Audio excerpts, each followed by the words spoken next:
Hello friends. आज मैं आपके लिए लेकर के आया हूं एक टर्म इंश्योरेंस के बारे में कुछ खास बात।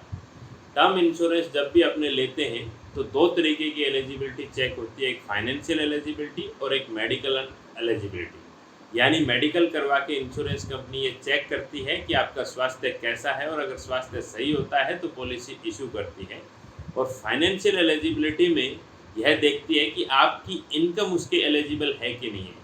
यानी ऐसा नहीं होता कि अगर फ़र्ज़ कीजिए कोई 35 साल का आदमी है और अगर 5 करोड़ रुपए का टर्म इंश्योरेंस मांग रहा है, तो इसका मतलब उसके सामने उसकी इनकम भी होनी चाहिए।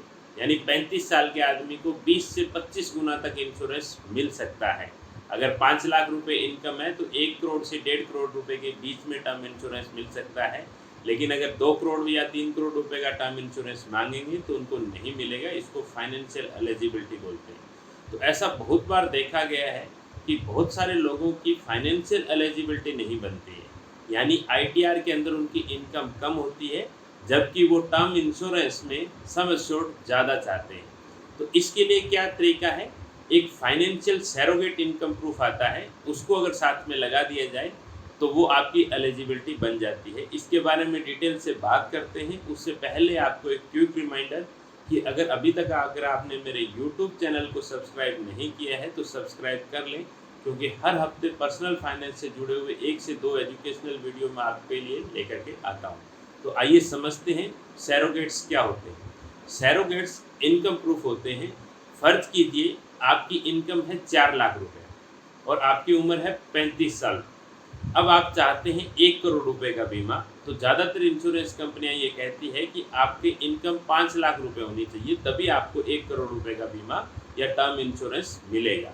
तो इसके लिए अब आपने मान लीजिए आपने कहीं भी एसआईपी या म्यूचुअल फंड में 2 लाख रुपए इन्वेस्टमेंट कर रखे हैं, इन्वेस्टमेंट आपका पोर्टफोलियो है, तो 2 लाख का 50% यानी 1 लाख रुपया आपकी इनकम में और मान लिया जाता है फाइनेंशियल एलिजिबिलिटी की हैसियत से, और आपकी एलिजिबिलिटी 1 करोड़ रुपए की मिल जाती है अगर आप म्यूचुअल फंड का स्टेटमेंट साथ में दे देते हैं अपनी आईटीआर के साथ में।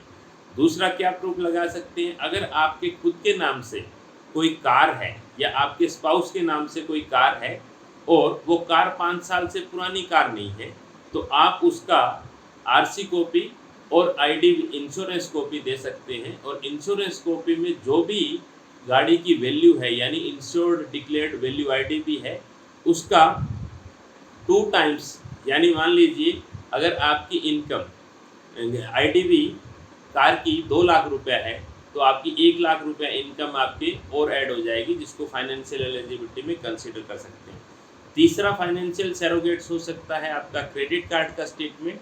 अगर आपके नाम से या आपकी वाइफ के नाम से कोई क्रेडिट कार्ड है और उसके अंदर स्टेटमेंट है 1 लाख रुपए से ज़्यादा की एलिजिबिलिटी वाला क्रेडिट कार्ड है, तो उसको भी आप कंसीडर कर सकते हैं और आपकी फाइनेंशियल एलिजिबिलिटी बन जाएगी।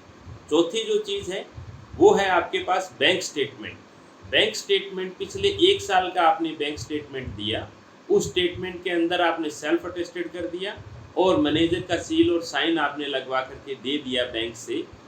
उस बैंक स्टेटमेंट के अंदर आपके हर महीने 3 अगर कोई भी ट्रांजैक्शन है पैसा डालने के और निकालने के, लेकिन एक रेगुलर इनकम आ रही हो, मान लो कोई रेंटल इनकम आ रही हो, कोई इंटरेस्ट इनकम आ रही हो, कोई सैलराइड इनकम आ रही हो, तो भी आपकी एलिजिबिलिटी बढ़ जाती है। तो उम्मीद करता हूँ इस वीडियो से आपको कुछ इंसाइट मिले होंगे।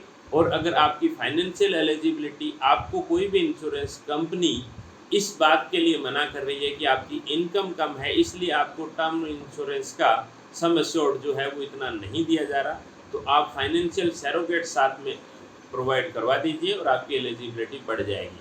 अगर ये इन्फॉर्मेशन आपको यूजफुल लगी हो तो आप अपने फ्रेंड्स और फैमिली से शेयर कीजिए। और अभी तक अगर आपने मेरे यूट्यूब चैनल को सब्सक्राइब नहीं किया है तो सब्सक्राइब कर लें।